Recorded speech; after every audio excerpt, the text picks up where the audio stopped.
You're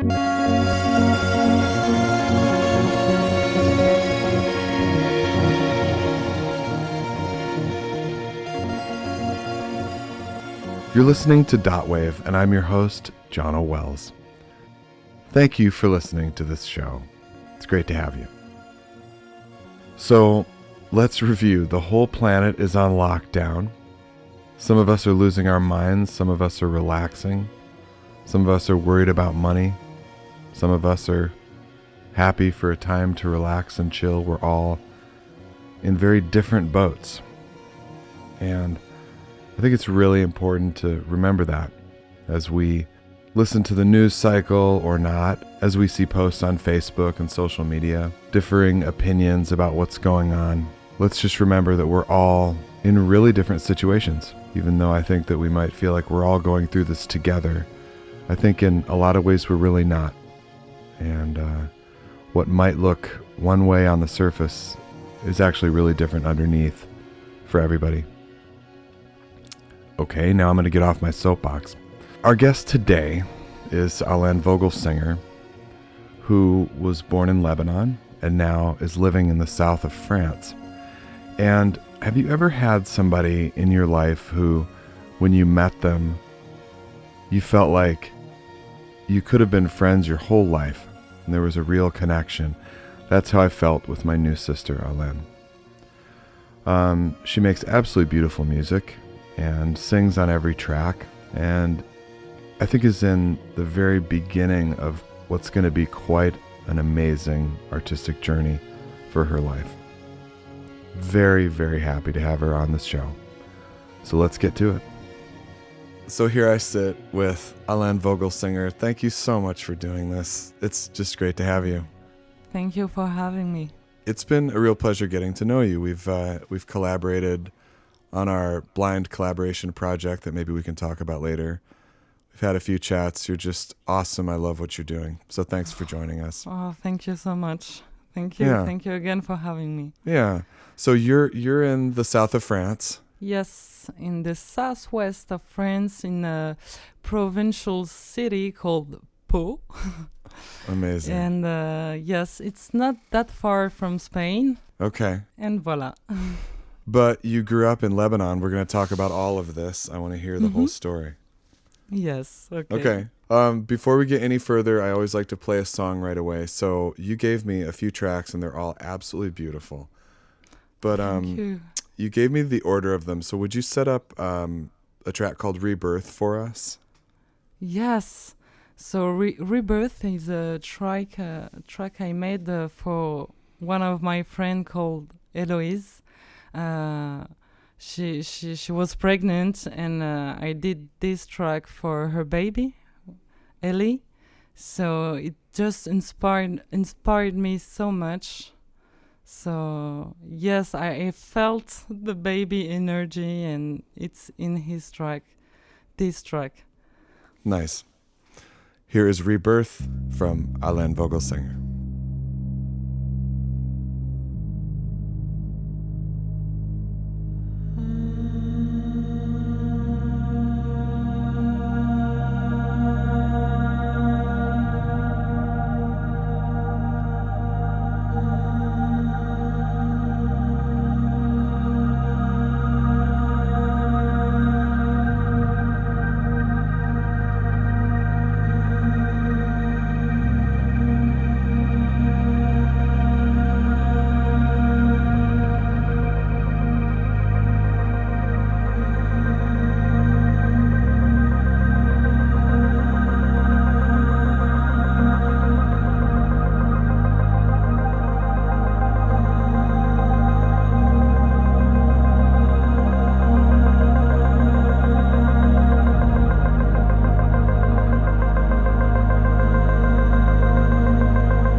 So you've told me that you really see yourself primarily as a singer. Is that right?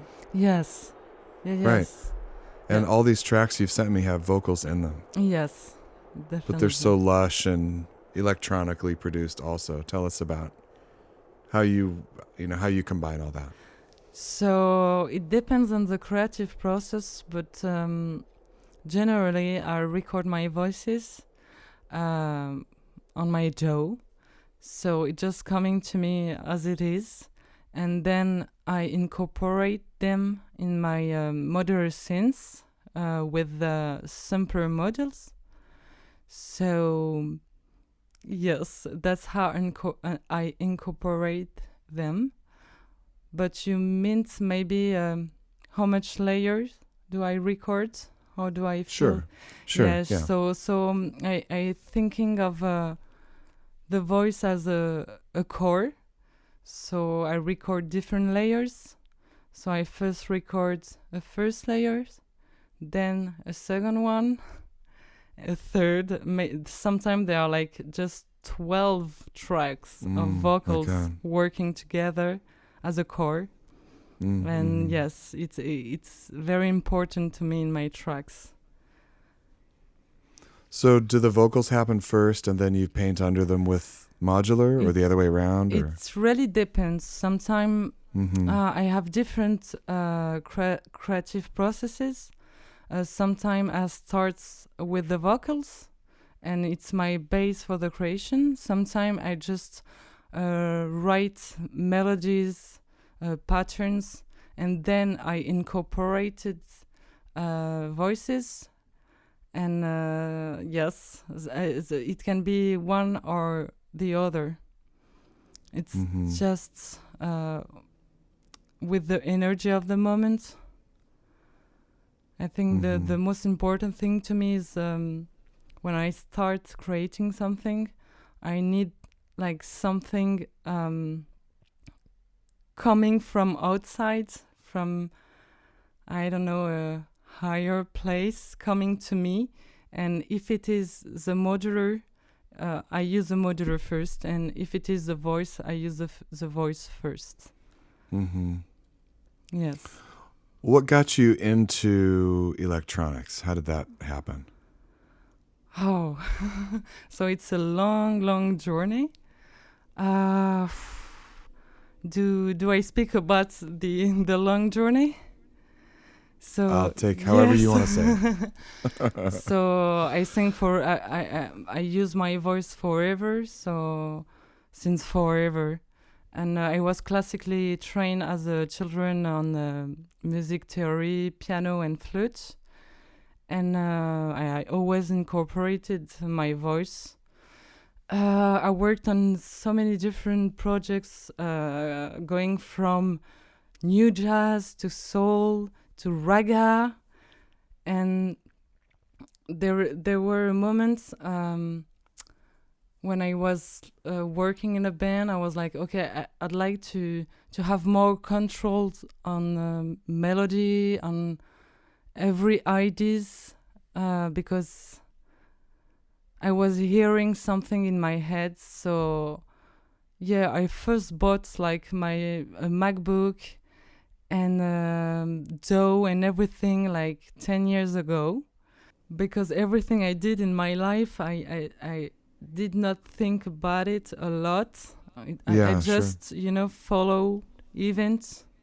And as I moved a lot, just my life was a continuous like wave going and going. But what I can say for sure is, since I remember, so as a very young child, I knew I had to do something with sounds. And I don't come from a musician family, so my voice was my instruments. And then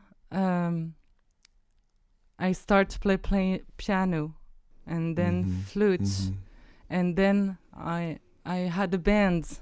So I tried different genres, and in every genre I love something. So I was like, okay, but I was not satisfied, entirely satisfied. So I kept on going, trying different genre. And there were a time on a project called Wovoka. We were two girls. A girl called Matu. She became my best friend. We had electro pop project. She was bassist, and I was doing like the vocal and synth on my DAW. So it was presets. It was not sounds I created, but like prepared presets. Right. And we toured in Lebanon. We did like amazing stuff. It was very, very good. But at the end I was like, okay, I'm not satisfied. And so I kept on searching. And at the end, I don't know. I don't remember how. I don't remember when. But I learned about like real synthesizers. And I was like, my first synthesizer was a Korg Minilog, a real like hardware synthesizer. Right. And it changed the game. Like I was like, okay, I don't want to use preset anymore. It's done. Right. I'm done with this. And at that time, I moved from Paris because I was like, I don't know, the energies were not aligned with me anymore. So I came here in the southwestern France, near of the nature, and I don't know. I felt like I had to give up the DAW, to give up presets, to give up all that thing, and I needed things to be like more authentic, because when you work on DAW on the computer, you can still readjust everything, so it never ends. It never ends. It's true, yeah. And you become really like I forgot the word, perfectionists. And at the end, your track is like very polished. There is no life in it. It's like, I don't know. So I gave up computer DAW and I went for a hardware setup. So I got that Minilog, Mini Brute, MPC, everything like to do a hardware setup. But at the end, I was like, okay, I don't have, for what I wanted, not enough voices, too many gears. Like that's a lot of equipment on a table. So many gears, loop station, 3 mics. And I was like, okay, no. Too difficult. Even when you imagine yourself going for a gig with all that gears, I was like, okay, no, it's not gonna work. No. And same thing, I don't even remember how I heard about modular, but it just happened at a moment I was in a bad shape spiritually. I was like, oh no. And like, it's a wave, you're in, oh no, it's not gonna work, I don't know, I'm lost. And it just appeared to me and I was like, oh my god, this is an orchestra. You have an orchestra, you have how many voices you want. It was a revelation to me. Because there were so many different phases, actually. I went from just being a singer, lyricist, composer, to a singer-composer, to a singer orchestrator, to a singer, sound designer, orchestrator, lyricist, performer. And at the end, it's just growing. And you just have so many different facets and personalities at the end, because when you're doing an orchestration, you're not in the same energy as when you're just a singer. So Yeah, You talked to me about field recordings. I think both of us have a love for field recordings. How do you use field recordings in your work? So in my present project, I go to places. I just explore places. So it's really recent because I find something important in doing this. So I explore places. I just record the sound of the places. So lately, I went to in astral projection, in the live of astral projection. Um, Basically, we were supposed to go to Spain. We went to Spain to an old train station. And when we arrived, it was all closed. So we were okay. And we finally end up on the empty building in the French side. So I just recorded the sounds of this place first on my Zoom. That sounds great. And then I incorporate it in my sampler. And after that, I incorporated in the live session. Mm-hmm.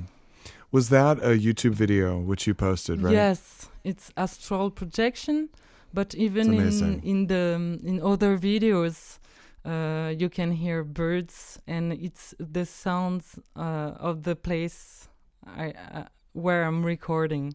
Yeah, as I'm in a provincial city, there is a lot of birds. So you sent me that track, Astral Projection. So let's listen to that right now. Okay.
you and I have talked about a record which you're making. Are these tracks going to appear on this record? Yes, normally they're gonna appear on a record that will be out released approximately in late spring. I know how the process goes. It's like you want to Yes. do it and you've got your date, but we don't know, right? Yes, and So what you're telling me is that these are Dotwave exclusives. These have never been heard before. they were heard on Instagram and YouTube. Yeah, but that doesn't count, man. Yeah, This is the real thing.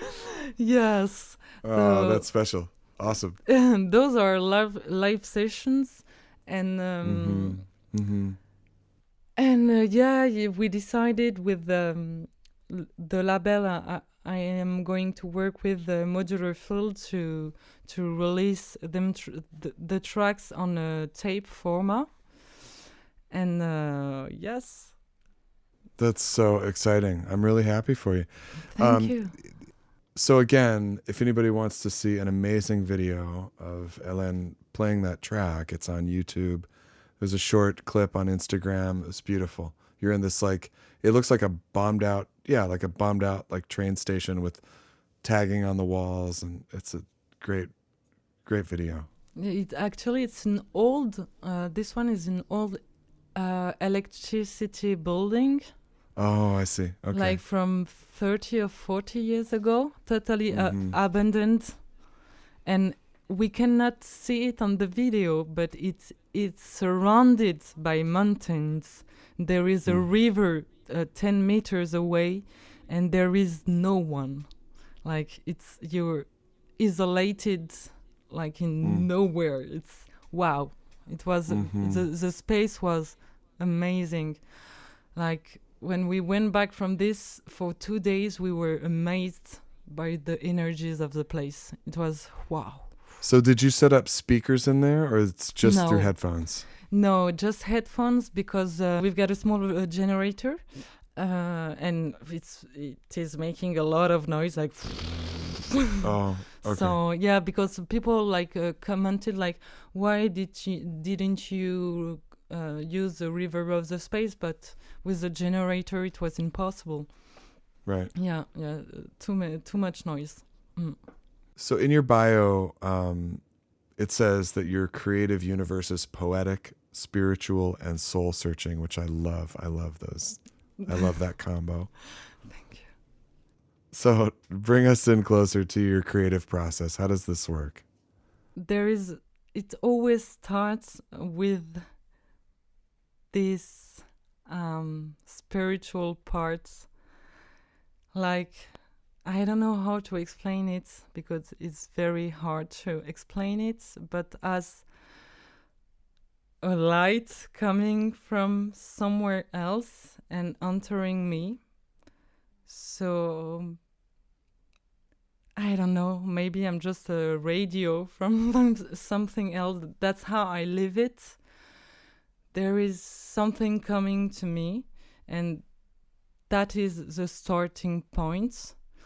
And when I sing, when I play instruments, when I play synthesizers, and that is the starting point. But I have to work after that because it is just the starting point, and it is the main idea, like the main emotion, the main feeling, the main energy. But then I have to compose after that. But I think when you have the main energy idea coming directly to you, it's easier after to have like the whole thing in mind. It's really weird. I don't know how to explain it. Creative process is so different for all of us. It's just such a moving thing like that. Yeah. We talked earlier about how you wanted to get away from working in your DAW and work with hardware, which I totally get. But explain how you're getting this kind of lush, rich, complex production out of modular without coming into a bunch of multi-tracks? Or are you? Is this just a stereo pair coming out of modular? It's a stereo pair going off modular, but as people saw, I only like publish one track a month, so there is a lot of rehearse for having a track. As I told people, there is a lot of work upstream because I compose the melodies, and I record the voice. I record the field recordings, and I reinsert everything in the system. So the real life thing is the mix. The everything is mixed live. So the real live works is like mixing everything. But I won't lie to you, there is a rehearsals. It's not like a plug and play right now. It's not that type of exercise. On our blind collaboration, what I recorded with the modular was a total one take. That was what it is. But when you have like 10 layers, you have to rehearse or it will sound terrible. So there is a lot of work with filter, envelope, mixers, effects, and yes. So sometimes I feel like it's like a DJ work. You know, you have all your patterns ready, all your samples, and you need to put all that tracks together. So it will vary from time to time. It can be that journey, this mix, but if I do it the next day, it will be different. That's why the place is very important, because it will be different if my environment is different too. So it's really a mixing works. Yes. That's unbelievable. I mean, I hear production like that and it sounds like, I mean, the way that I would do that is all multi-tracked in and then a whole bunch of magic afterwards in Cubase. That's amazing that you've got that coming out of modular. Cheers, man. Thank you. Thank you so much. That's awesome. You mentioned our blind collaboration a minute ago. Would you just explain that a little bit? And then I think we should just play a little bit of that maybe. Yeah, okay. So tell the listener what this project was all about. So Jono proposed me to do that blind collab. So each of us had to do a 6 minutes tracks. So one layer by person. So I did mine. Like I choose a moment. I said, okay, in 1 hour I'm gonna do this. So I have the same energy in that hour. So I first. So I connected to the to the woohoo energy and to the magic radio waves coming down. Yes. So I knew I had to start with the voices. So I connected and I started to record the first layer of voice. Okay. And then when the first layer comes, then it's just everything come like very easily. So that was the half part of the track, and then I really wanted to have like a modular synth part. So I just did that small repeated pattern.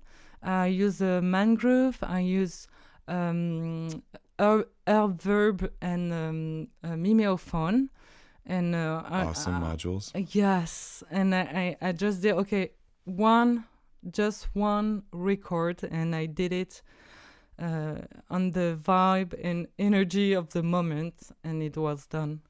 Yes. And then you sent it to me, and it killed me because I couldn't listen to it. And I took about 2 weeks to create mine, which just took me about 6 minutes also. And then, what a great process. So mine was 6-minute improv on the Cloud Terrarium, the Synthesis Technologies wavetable oscillator, brought into Cubase for some post and reverb and, mashing. So awesome collaboration. Thanks so much for doing that again. And let's just listen to just a few minutes of that.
So you were raised in Lebanon, and you're in the south of France now. Can you take us on that journey of what took you here?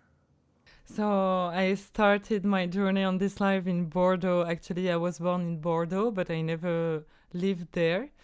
And with the works of my parents, I spent a big part. I moved a lot, but I spent a big part of my life in Beirut, Lebanon. And I really wanted to go back to Europe because at that time in Beirut, so it was 2009, there were not a lot of music space, and I really wanted to go back to Europe to try things. So in 2009, I came back to Europe, to Paris. So I stayed like there for 1 or 2 years.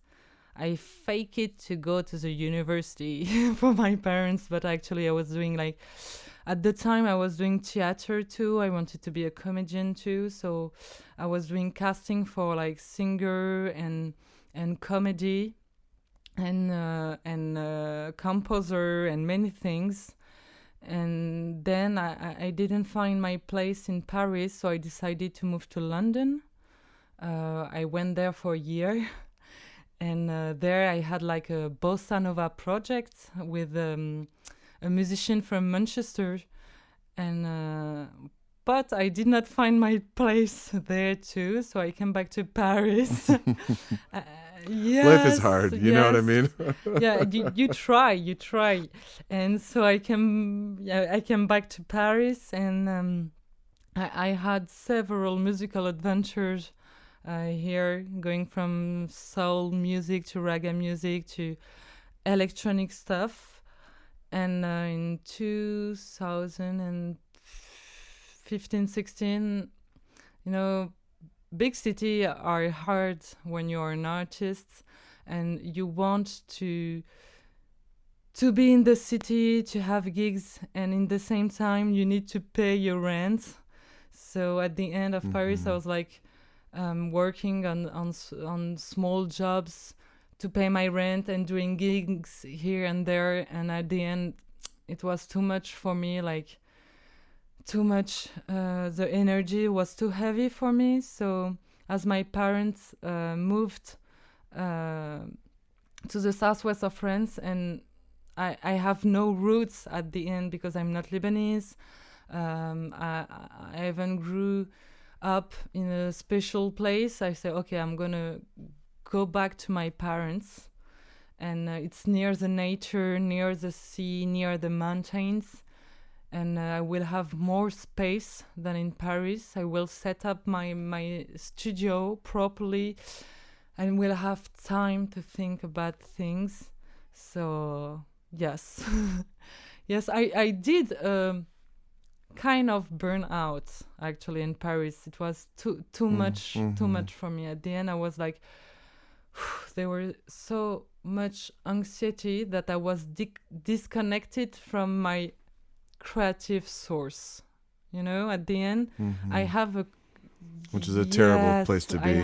I feel I receive things. I have a connection, an invisible connection, and at the end, at Paris, I lost that connection, and I knew that I have to leave. And I think that invisible connection is my, how to say this, my boussole. How do we say boussole in English? You know, the thing you carry and show you north and south? Compass. Yeah, it is my compass. And if I have that connection, I'm in the right place. If I lose it, I have to move. Yes, so here I am. Well, you're smart, and I mean that's a real, that's a real awareness of a creative person to know what they need and to follow that and to leave something when it's not happening. You know. Oh, okay, thank you. Well, I mean, yeah, it's as I don't come from anywhere, I have that freedom of doing what I want with that. Because I know I have friends, they grew up somewhere, they have a a group of friends and family forever, and even if they want to leave, people will say, no, please, stay Right. with us. I don't have this. So it was very hard when I was younger, because I was like, okay, I don't have this warm feeling. I don't have this group of people loving me forever. But I realize now that it is also a chance to be free, totally free of movement. Mm-hmm. And yes, it's easier to move and to navigate. Good for you. Mhm. You sent me a track called Gratitude that I just absolutely love. Can you Thank tell you. me about this? Okay, this track is okay. I have a routine every morning and every night before I sleep. I have this ritual, and even if my day was very like bad in terms of, you know, what you live in a day, so it's very small things. I really need to remember what I'm grateful for. It's very important, because at the end of the day, okay, something went wrong, but at the end of the day, you're alive. You live somewhere when you're free to do what you love. You're free to love. You're free to think. And at the end of the day, and every morning, I'm grateful.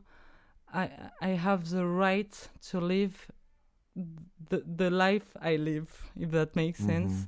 So this track is about all of this, because at the end of the day, we are blessed to live this life. And you know, when I compare to people I met, even in Lebanon, people, they are happy with their life and they are grateful, but they have like nothing compared to me.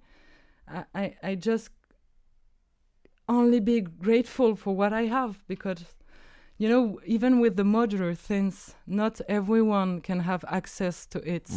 So I'm so grateful. I'm very grateful for all I have, and I think it's a healthy ritual to remember all you have, because we have so much, and especially in our country, where we have access to so much things. Yeah, so for me it's like something really important every day, to be grateful for what I have. So this Lovely. track is about the gratitude I have for everything something gave me, because I have a beautiful life.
God, it's just so beautiful.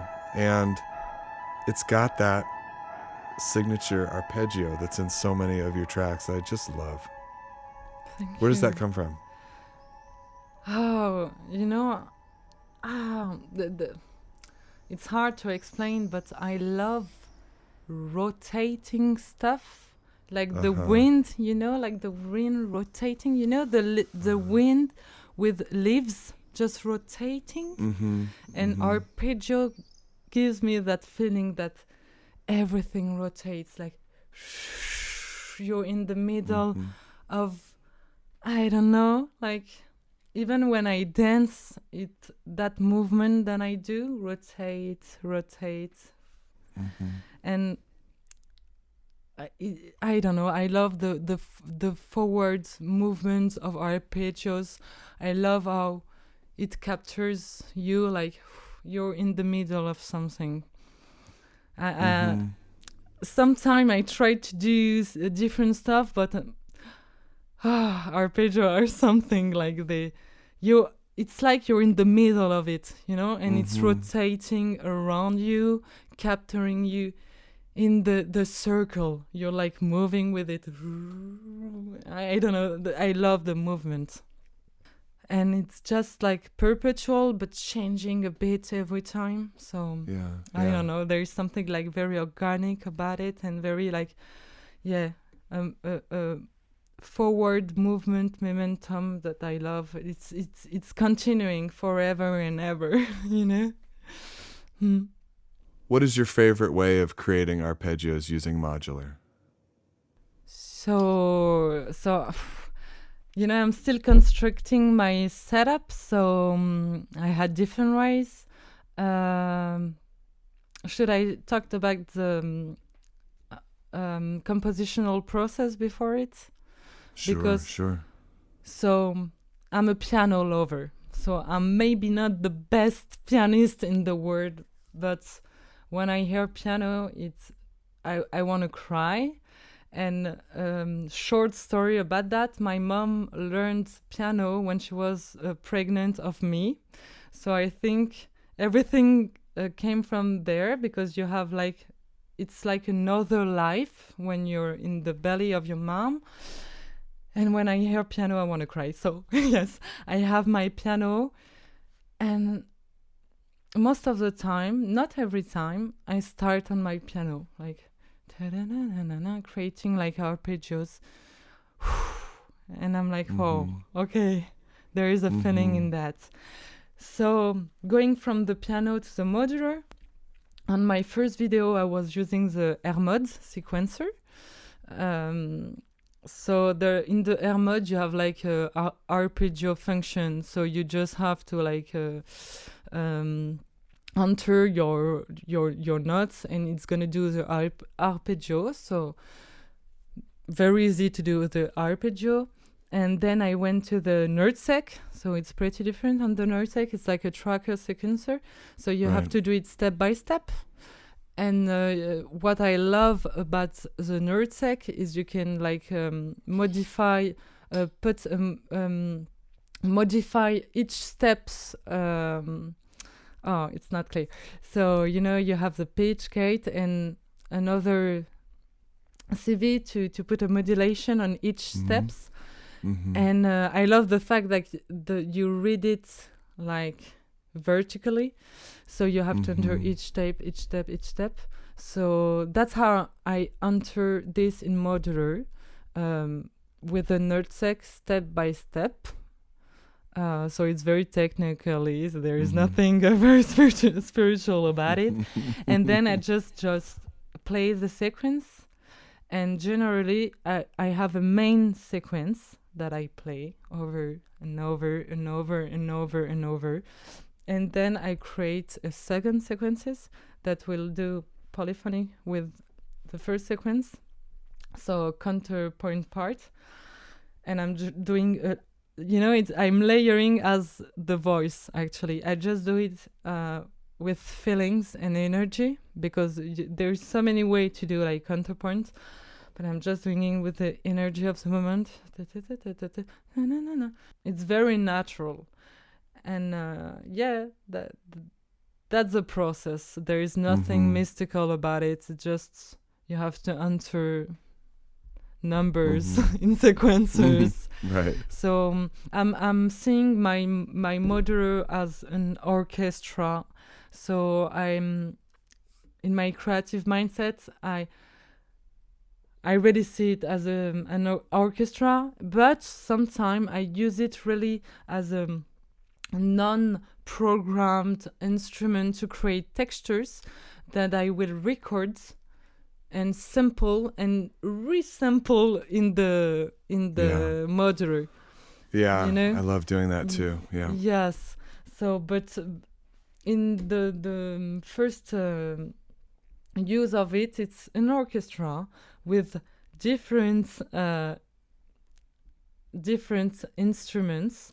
But you know, I'm still in the process of doing the perfect setup, but it never ends. So Yeah, it's right true. now, you know, I'm looking for other VCOs, and I want to, because each VCOs have their own sound a bit. So I want to do as an orchestra. I want different tone color for different parts. So right now I'm in the process. Okay, I don't know which VCO I want to add, but I want to try something different from what I have, because as woodwind and strings are playing, there are different tone color. I want to alter in tone colors. I'm really singing as an orchestrator, and finally, when you mix it, you're like a conductor. All right, let me ask you something about where you live now for Mhm. playing live. So you wanted to get out of Paris and live in quiet and nature. But how will you play live now? Like, are there venues where you live now where you can play, or how are you going to do that? I see your face So like, oh God. So I live in a place there where the musical culture is very focused on metal, rock and roll, and traditional music. We are like in the Béarnais, Béarnais music, and near Basque country. But in terms of electronic music, there is not a lot of space for it. So I don't even try to do something here. So that's why I'm just going into abandoned building and nature and everything. Because if people don't appreciate things, I think it's a bit a waste of time for everybody, the public and you. But after saying this, maybe people are interested in hearing that type of music. But, you know, here in France, everything is kind of controlled. Like the cultural thing is public. There is like a ministry of culture, and they assign like gigs and things, and so everything is controlled. So if you want to do like something experimental, you have to do it yourself or find other people to do it. But here I'm quite isolated, and it's a small city, so I don't know if that makes sense. So how far away is Paris? Like if you wanted to play a gig or do a small tour up there? So so Paris is like 5 hours in train and 8 hours in car. And now with my setup, I won't move without my car. So it's 8-9 hours. And I have a Volvo from 1993 that is not allowed I'm not allowed to drive with it in Paris, so I won't make it to Paris. Paris won't allow you to drive a car that old? Yeah, there is a law in Paris. You cannot drive with old cars for the pollution. Oh my God. Can we please have that here in Southern California? Oh my God, that's wonderful. Yes. So if I go to Paris, I need to go to the border of Paris and then just take a train. They don't but let you drive that's that okay. there. That's so good. Oh, that's Yeah. really funny. See, American car drivers wouldn't have that. There's all these old classic cars, Yeah. and people love their old cars. That would be a Yes, serious situation if that became law here. Okay, you and I have talked a lot of politics that we're not going to talk about on the show. We've had great conversations about politics in your country and in mine. And you wrote a track called Cognitive Dissonance, which you sent me. Mm-hmm. Why don't you set that up for us? Okay, so cognitive dissonance is really about like the way we think and the way we act that are a lot of time in total opposition. So there is so many subjects concerned by that cognitive dissonance that I cannot like even tell them right now, but yes, that's how the society works right now. You for anything, please do this way, so you will have, and in the same time you're just acting the other way. So I think it's something very central in our society, and it's very important to be conscious about this, so you can act the way you want it. Yes, you have to be conscious about that.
something that we've talked about, and I've also talked about with a lot of friends, is music and art as therapy.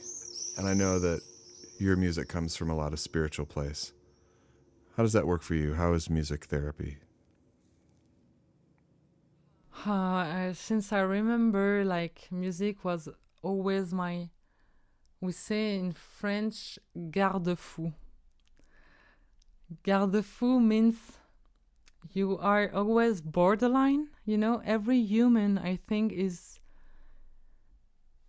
the line of like being crazy and being normal is very thin. Definitely, for yeah. everyone. And even if people think, no, I'm not crazy at all, we are all borderlines. Mm-hmm. And I think music and art in general keep you in balance between like craziness and ordinary. And it's very important for me. And I think every human, because we are all creators.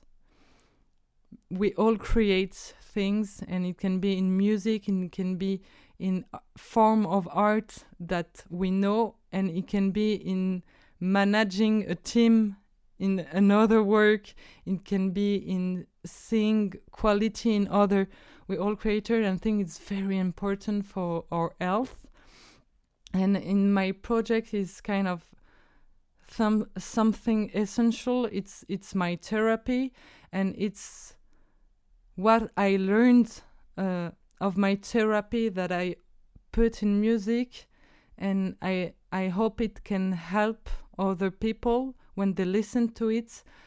They understand things that I cannot put in words, and that frequencies and music like tell much way better than words. Yeah, I agree. And I have like messages from people who are telling me, I totally understand what you meant in that track. So I think frequencies and vibration resonate more than words, because in words there is a cultural part that will change the sense of words that you don't have in frequencies and vibration, because it's universal talking and language, and it exists in every molecule of everything. It's like the number one truth, vibrations, and it's very important in terms of healing, because I don't know, you can feel it. You can feel it when you hear. I studied a bit alone healing frequencies, brain waves, brain beats, binaural beats. And I tried different things on myself, and I was like, wow, something is happening with vibration frequencies. And what you call inspiration or coming from the source of or anything, it's frequencies, and it exists for some things. And I think when it comes to me, there is a healing part of it, and it's hard to explain, but when it's coming to me and then I just share it, I feel like there is a meaning of spreading healing energies and love. And it's weird to explain, but we all had like our experiences, and I think everyone in the world suffer from something, including myself. And I think when I create, I am delivered from that thing, and I think people can be delivered from that thing that has the same energy, if that makes sense. Yeah, it does. It does. And people hear it and relate to the same. At the end of the day, it's the same that sharing your experiences by words, but it's even thinner because you don't have the bias of the culture of the words, of the meaning. It's deeper. Yeah. And you don't have to explain it. It's just here, and you feel it in your body, you feel it in your energy, and it's just here. There is no word to put on it, and it's international. It's maybe universal. Yeah. You know, yeah. so it's easier than words. And how beautiful you've explained this like unspeakable thing just perfectly. Oh, thank you. Just so that's such a great thing to wrap up. Like your whole point is that we can't explain it, yet you've explained it just perfectly. I love it. Oh, thank you. Nice job. Yeah, it's hard to explain. No, I don't think it is for you. Okay. Oh, thanks so much. I could just talk to you forever. Thank you. Same here. My deepest thank you to Helene Vogelsinger for joining Dotwave. This is just exactly why I created this podcast, was to have conversations like this, global conversations with interesting, unique, and talented people. Thank you, my sister. If any of you love this show enough to want to support it, please consider heading over to Patreon. I've set up an account at patreon.com/Dotwave. And if there was ever a time to support an independent artist doing something that you love, it's now. So thank you for considering supporting this show on Patreon. Stay tuned for our next episode with Mr. Todd Barton. I'm John O'Wells, and you've been listening to Dotwave.